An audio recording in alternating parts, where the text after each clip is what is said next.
Problem set 6 का question number 6, ये basically पूरा का पूरा जो है जो हम लोगों ने प्रैक्टिस सेट में देखा था वैसे ही है, तो इसीलिए मैंने फटाफट लिख दिया यहाँ पे, बिकॉज यहाँ पे कैलकुलेशन या फिर कोई भी स्टेटमेंट कुछ नया नहीं होने वाला, एज इट इज़ जो हम लोगों ने प्रैक्टिस सेट में देखा वैसे ही है।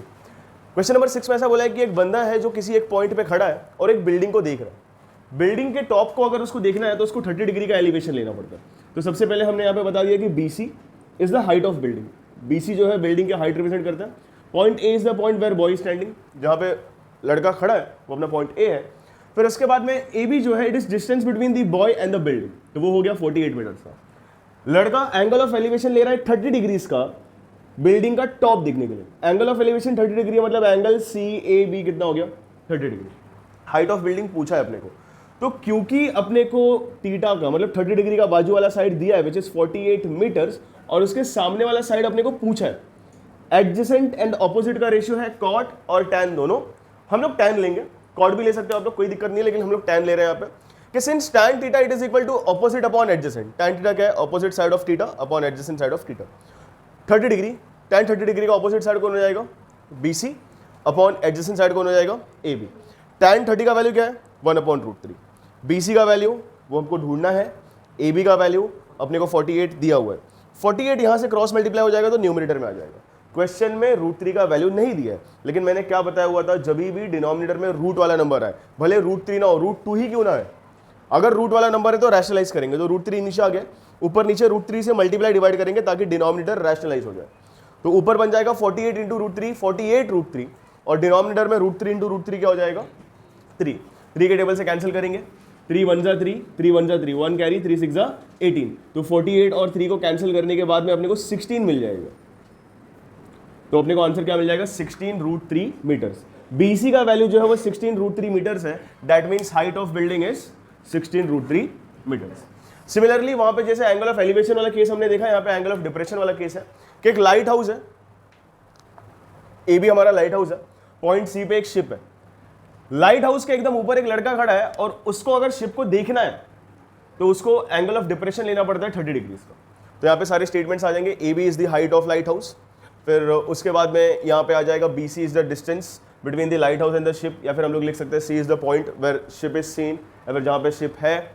हाइट ऑफ लाइट हाउस अपने को कितना दिया हुआ 100 मीटर्स, तो AB का वैल्यू कितना हो जाएगा 100 मीटर्स। ठीक है, सबसे पहले क्या लिखा AB is the height of lighthouse, अपने को height of lighthouse 100 metre दिया, मतलब AB का वैल्यू कितना हो गया 100 मीटर्स हो गया।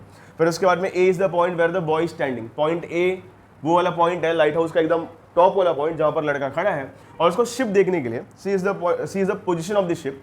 C जो है वो शिप का पोजिशन है। A से C की तरफ देखने के लिए हॉरिजॉन्टल लाइन ऑफ विजन, मतलब कौन AD is our horizontal line of vision.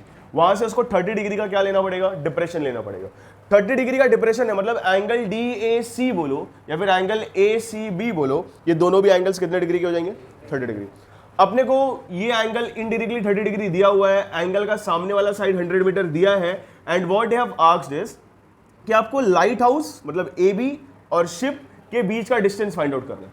मतलब सामने वाला साइड ऑपोजिट साइड आपको दे दिया है और एडजेसेंट साइड आपको ढूंढने बोला। वंस अगेन ऑपोजिट और एडजेसेंट अपने फ्रेम ऑफ रेफरेंस में आया तो हम कौन सा एंगल या फिर कौन सा रेशियो लेंगे, थीटा लेंगे। तो यहाँ पे क्या बन जाएगा tan theta it is equal to opposite side of theta upon adjacent side of theta. Opposite side कौन है AB, एडजेसेंट साइड कौन है BC फॉर एंगल 30 डिग्री। तो यहाँ पे क्या लिखेंगे tan 30 it is equal to AB upon BC। tan 30 का वैल्यू 1/√3 अपने को पता है। फिर उसके बाद में AB का वैल्यू भी अपने को पता है, इट इज 100, एंड BC अपने को ढूंढना है, तो BC अननोन है हमारे लिए। तो यहाँ पे क्या किया हम लोगों ने √3 को क्रॉस मल्टीप्लाई कर दिया 100 के पास और BC को क्रॉस मल्टीप्लाई कर दिया इस साइड। ठीक है, BC इंटू 1 BC हो जाएगा और √3 इंटू 100 100√3 हो जाएगा। तो अपने को मिल गया BC का वैल्यू 100√3, मतलब शिप का डिस्टेंस इस लाइट हाउस से कितना है 100√3। तो स्टेटमेंट आ जाएगा ship was 100√3 metre away from the lighthouse. खत्म, लिख के ले लो। नेक्स्ट वाला क्वेश्चन, क्वेश्चन नंबर 8। यहां पे ऐसा बोला है कि दो पोल है, बट ऑब्वियसली एक का हाइट कम है और एक का हाइट ज्यादा है, और दोनों पोल्स के बीच में डिस्टेंस जो है वो 15 मीटर्स का है। बिल्डिंग से कल हम लोगों ने सेम क्वेश्चन किया था जिसमें पोल्स थे कल सेम ऐसी डायग्राम आप लोगों ने कल देखा भी था। तो यहाँ पे पहली वाली बिल्डिंग का हाइट जो है वो 12 मीटर है। पहली वाली बिल्डिंग के टॉप पे जाते हैं और दूसरी वाली बिल्डिंग के टॉप को देखते हैं तो वहां पे 30 डिग्री का एंगल ऑफ एलिवेशन बनता है। एंगल ऑफ एलिवेशन बनने के लिए पहले हॉरिजॉन्टल लाइन ऑफ विजन का आना जरूरी है। तो यहां पे ये जो AD है, segment AD is our horizontal line of vision from the top of the building, जिसका हाइट कितना है 12 मीटर। यहां से 30 डिग्री का एंगल ऑफ एलिवेशन ले लिया। दोनों बिल्डिंग के बीच में डिस्टेंस 15 मीटर्स का है। पहली वाली बिल्डिंग का हाइट 12 मीटर। ये क्वाड्रिलेटरल ABCD एक रेक्टेंगल बन जाएगा। ये अगर 15 मीटर्स का है मतलब AD भी कितना हो जाएगा 15 मीटर्स। AB अगर 12 मीटर का है तो CD भी क्या हो जाएगा 12 मीटर्स। मतलब बस अपने को ED फाइंड आउट करने की देरी है। अगर ED फाइंड आउट कर लेते हैं तो हाइट ऑफ सेकंड बिल्डिंग क्या हो जाएगा CD plus D as it is, कल के जैसा ही है, कुछ नया नहीं है इसमें। कर लोगे आप लोग पक्का? ठीक है, मैं फिर भी एक बार कैलकुलेशन पार्ट समझा देता हूं, आप लोग पूरा खुद से लिख लेना उसमें। हाँ, असम्पशन नहीं लिखना है, कल का मुझे चेक भी करना है असम्पशन आप लोगों ने लिखा है कि नहीं लिखा। यस, बाद में कर लेंगे। अब यहाँ पे देखो tan 30 डिग्री, लास्ट वाला क्वेश्चन था ना tan, मैंने एक्सप्लेन करके दिया था और आप लोगों को बोला था कि असम्पशन खुद से लिखना। अब यहाँ पे देखो tan 30 डिग्री क्या हो जाएगा ED अपॉन AD। tan 30 का वैल्यू क्या है 1/√3। It is equal to ED upon AD का वैल्यू कितना है 15। ये बन जाएगा 15/√3। It is equal to ED। अब √3 से मल्टीप्लाई डिवाइड करेंगे ताकि डिनोमिनेटर रैशनलाइज हो जाए। तो ये क्या बन जाएगा therefore ED it is equal to 15√3 divide by 3। 3 1 जा 3 5 जा, तो ED का वैल्यू क्या हो जाएगा? क्वेश्चन में √3 का वैल्यू दिया है क्या? नहीं, तो बस ऐड करके अपने को हटा देना वहां पे कि CE it is equal to CD plus DE। CD की वैल्यू कितनी है 12, DE का वैल्यू कितना है 5√3, ब्रैकेट के बाहर डाल देंगे metres. Therefore height of second building is 12 plus 5√3 metres. खत्म। नेक्स्ट वाले क्वेश्चन में, क्वेश्चन कुछ इस तरीके का है कि एक 2 मीटर का हाइट वाला एक प्लेटफॉर्म है, 2 मीटर के हाइट वाला एक प्लेटफॉर्म है, या फिर 2 मीटर का हाइट है फायर ब्रिगेड की गाड़ी का। फायर ब्रिगेड की गाड़ी के ऊपर सीढ़ी होता है, बराबर। तो ये लोग क्या बोल रहे हैं कि इस सीढ़ी को हम लोग मैक्सिमम 70 डिग्री तक हम लोग स्ट्रेच कर सकते हैं। तो आप सीढ़ी को जितना ज्यादा डिग्री पे लोगे उतना ज्यादा ऊपर तक पहुंचेगा ना वो, तो मैक्सिमम आप 70 डिग्री तक उसको क्या कर सकते हो, टिल्ट कर सकते हो। और जो सीढ़ी है, जो लैडर है, इसका मैक्सिमम लेंथ आप स्ट्रेच कर सकते हो 20 मीटर का। आप लोगों ने मूवीज में देखा रहेगा ना, उनका सीढ़ी ऐसा घींचते तो लंबा हो जाता है, तो मैक्सिमम आप 20 मीटर तक इसको स्ट्रेच कर सकते हो। तो आपको पता करना है कि ज्यादा से ज्यादा आप ग्राउंड लेवल से कितने ऊपर तक पहुंच सकते हो। तो देखो 2 मीटर का तो प्लेटफॉर्म हो गया, 70 डिग्री का एलिवेशन हो गया, और 20 मीटर का हो गया लैडर। तो ये पूरा C से लेके E तक का डिस्टेंस फाइंड आउट करना है, लेकिन अपने को पता है कि C से लेके D का वैल्यू कितना है 2 मीटर। अपने को फाइंड आउट क्या करना है ED। लेकिन इस बार tan थीटा यूज नहीं होगा। tan थीटा क्यों नहीं यूज होगा? बिकॉज यहां पर थीटा के सामने वाले साइड को ढूंढना है और हाइपोटेनियस अपने को दिया हुआ है। जितने भी क्वेश्चंस हैं, जितने भी डायग्राम हमने ड्रॉ किए, मुझे ऐसा क्लिक हो रहा है कि हमने कहीं पर भी राइट एंगल नहीं बताया हुआ है। तो ये पूरा सम्स होने के बाद में हर जगह पे आप लोगों को राइट एंगल वगैरह सब बता देना। जितने हम लोग ने रेक्टेंगल बनाए रहेंगे ना, वो सब में भी राइट एंगल बता देना। हाँ, कितना ही टाइम जाएगा, 2 मिनट जाएगा खाली, बस पूरा सम्स होने के बाद में। अब यहाँ पे देख लो, साइन 70 डिग्री, साइन 70 डिग्री का वैल्यू आपको दिया है क्या? आपको दिया हुआ है, बिकॉज 70 डिग्री एक स्टैंडर्ड वैल्यू नहीं है। तो अगर स्टैंडर्ड एंगल नहीं आएगा तो आपको उसका वैल्यू दिया जाएगा। तो अब चालू करते हैं। यहाँ पे सबसे पहले क्या लिखेंगे कि क्वेश्चन में अगर ऐसा कोई फालतू का वैल्यू उठ के आ गया है जो स्टैंडर्ड एंगल नहीं है, तो आपको दिया रहेगा late quadrilateral ABCD be the platform with height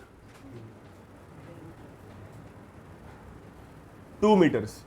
इसका मतलब CD is equal to 2 metre हो गया, बराबर। फिर इसके बाद में AE is the maximum length of ladder, therefore AE it is equal to 20 meters। फिर इसके बाद में एंगल ऑफ एलिवेशन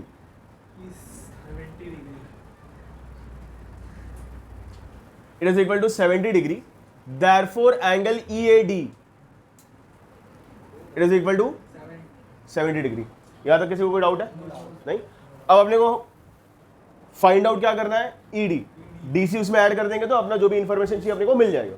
हमने क्या डिसाइड किया था कि अगर ईडी फाइंड आउट करना है तो साइन थीटा यूज करना पड़ेगा। तो पहले साइन का फॉर्मूला लिख लेंगे, since sine theta it is equal to opposite side of theta upon hypotenuse. बार बार बोल रहा हूं अपने को सब कुछ फुल फॉर्म में लिखना है।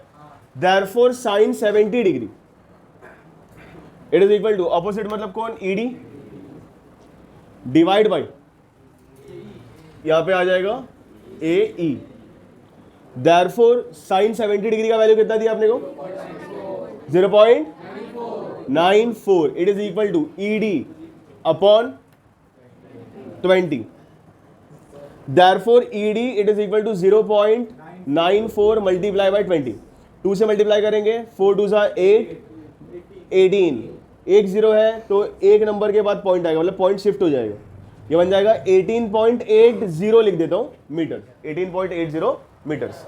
पॉइंट के बाद कितना भी नंबर डालेंगे चलेगा ना, हाँ लेकिन एक जीरो है ना तो पॉइंट आगे शिफ्ट हो जाएगा। फिर उसके बाद में therefore EC it is equal to CD plus ED या फिर DE जो भी है। CD का वैल्यू 2 है, इसका वैल्यू 18.8 है। 2 मतलब क्या होता है 2.00 ना, अगर पॉइंट्स के फॉर्म में देख रहे हो तो ये 2.00 है और ये 18.80 है। इनको जब ऐड करेंगे तो बराबर पॉइंट के नीचे पॉइंट आना चाहिए, तो ये बन जाएगा 0802 20.80। तो EC it is equal to 20.80 metre. तो यहां पे स्टेटमेंट क्या आएगा, therefore ladder can reach maximum 20.80 metres above the ground level. Ground level से 20.80 मीटर इतना ऊपर जा सकता है। इसमें एक चीज हमने मिस आउट किया हुआ है, हॉरिजॉन्टल लाइन ऑफ विजन।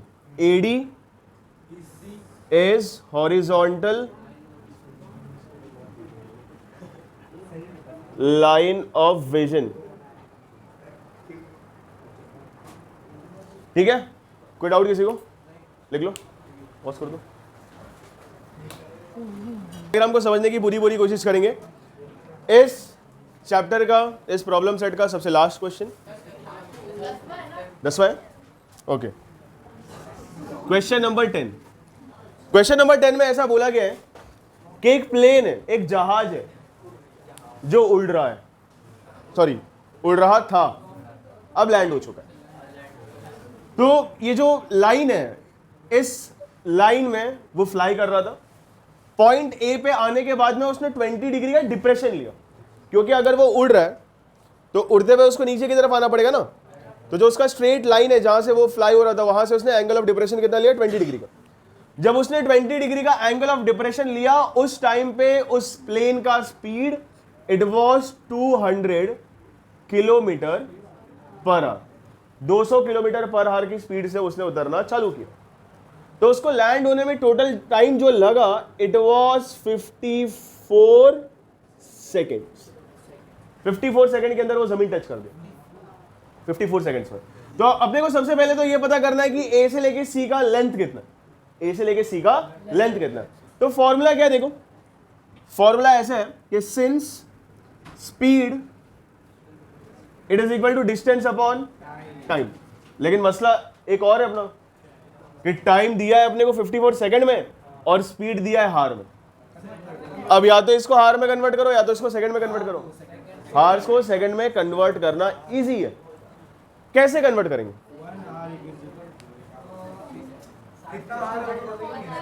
हाँ क्या फॉर्मूला है, 1 हार इज इक्वल टू 1। आप लोगों को अगर 9th का एक कंसेप्ट याद हो, आपको अगर 9th का एक कंसेप्ट याद हो, एक फिलअप भी था, मैंने अपने नमूने बच्चों को टिक मार्क भी कराया हुआ था कि किलोमीटर पर हार को मीटर पर सेकंड में अगर कन्वर्ट करना है तो मल्टीप्लाई इट बाय 5/18। 5/18 से इसको मल्टीप्लाई करो। 5/18 ही क्यों, मैं नहीं चाहता कि आप एग्जाम में स्ट्रगल करो, आप डायरेक्टली 5/18 से ही मल्टीप्लाई करना। तो सम्स के गहराई में जाने से पहले सारी चीज़ों को लिख के ले लेता कि यहाँ पर AD is horizontal line of vision. A is the point from where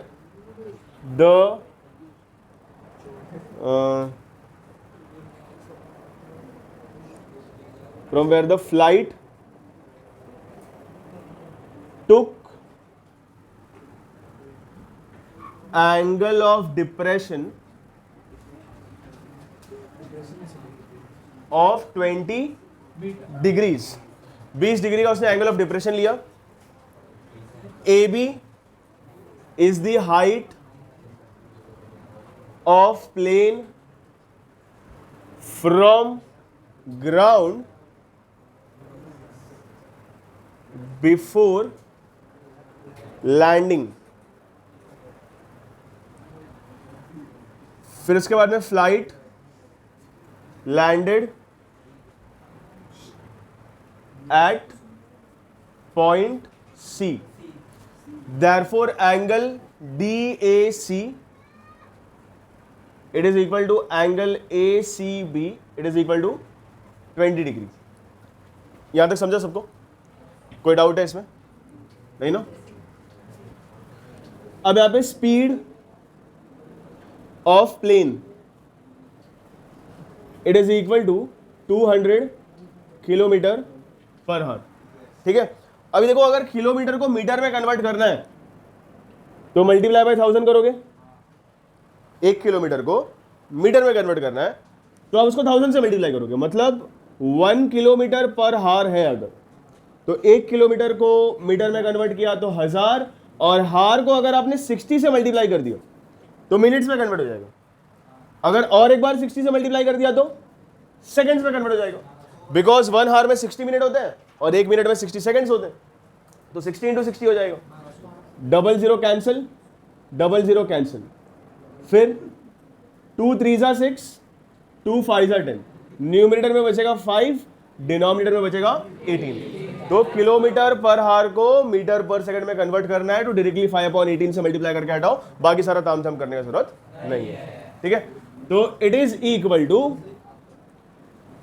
to 200 into 5/18 metre per second. यहां पर कैंसिलेशन करते हैं. 2 के टेबल से कैंसिल करेंगे. 2 9 जा, 2 1 जा. ये क्या बन जाएगा? 500/9 मीटर पर सेकेंड. डेसिमल वगैरह में जाने की कोई जरूरत नहीं. ठीक है. नहीं, अभी कहां, अभी तो सम शुरू भी नहीं हुआ. फिर यहां पर since speed is equal to distance upon time, full form में लिखना. Therefore distance it is equal to speed into time. Speed कितना था इसका? 500 डिवाइड बाय 9. और इस फ्लाइट ने लैंड होने के लिए टाइम कितना लिया है? 54 सेकेंड्स. तो इट इज इक्वल टू 54, मतलब इंटू 54. 9 के टेबल से 9 1 जा, 9 6 जा, 6 5 जा, कितना हो जाएगा? 30. तो ये बन जाएगा 6 5 से 30 और आगे के 2 0 अलग से, तो ये बन जाएगा 3000 मीटर्स. तो distance it is equal to 3000 metres. लेकिन ये लैंडिंग के टाइम का डिस्टेंस है. लैंडिंग के टाइम का डिस्टेंस है, मतलब पॉइंट ए से लेके पॉइंट सी तक का डिस्टेंस है. ठीक है. तो therefore AC it is equal to 3000 metre. यहां तक समझा? अपने को क्या पूछा है कि जब फ्लाइट ने लैंडिंग करना स्टार्ट किया, जिस पॉइंट से उसने एंगल ऑफ डिप्रेशन 20 डिग्री का लिया, उस पॉइंट पे उसका जमीन से हाइट कितना था. मतलब आपको पूछा है AB. अब आपको ये 3000 मीटर मिल चुका है और आपको एंगल के सामने वाला साइड ढूंढना है. सामने वाला साइड ढूंढना है. हाइपोटेनियस दिया है sin थीटा, बराबर. डायग्राम में हम लोग 3000 नहीं लिख सकते क्योंकि वो गिवन नहीं है, वो हमारे समझने के लिए. तो ठीक है. अब यहां पर since sin theta it is equal to opposite side of angle theta upon hypotenuse. Therefore sin theta यहां पे मतलब एंगल क्या है? sin 20 डिग्री है. Therefore sin 20 degree it is equal to opposite side में कौन है? AB डिवाइड बाय हाइपोटेनियस क्या है? AC. sin 20 डिग्री का वैल्यू कितना दिया आपने को? 0. 342 it is equal to A B upon 3000. 3000 cross multiply हो जाएगा 0.342 into 3000 it is equal to A B. Therefore A B it is equal to 3 2s 6, 3 4s 12, 1 carry, 3 3s 9, 9 plus 1 10. अब यहां पर देखो 3 नंबर के बाद पॉइंट आना चाहिए, लेकिन आगे 3 0 भी है, तो एक दूसरे को कैंसिल आउट कर देंगे. समझ में आ रहा है क्या बोल रहा हूं मैं? 3 नंबर के बाद पॉइंट डाल देंगे, चलो मान लिया, या फिर क्यों मानना है, नहीं मानेंगे हम लोग. आगे 3 0 डालेंगे, 3000 का 3 0 डाल देंगे, ठीक है. अब 3 नंबर के बाद पॉइंट, ये क्या बन जाएगा 1046. तो therefore A B it is equal to 1046 metres. एक मिनट सॉरी, 3 4 12 आएगा, 3 4 12 आएगा. मैंने 12 बोला था, लिखते हुए मैंने 14 लिख दिया. हाँ होता है. वो क्या दूल्हा मंडप में बैठा रहता है, शादी किसी और से करता है, देखता किसी और को है. Therefore height of plane before landing was 1026 metres. इसके आगे के जो क्वेश्चंस हैं वो अपना यूट्यूब चैनल पे नहीं जाएंगे. सॉल्व एग्जांपल देखने वाले हैं और हॉट्स का एक क्वेश्चन देखने वाले हैं, ठीक है. फिलहाल बंद करो.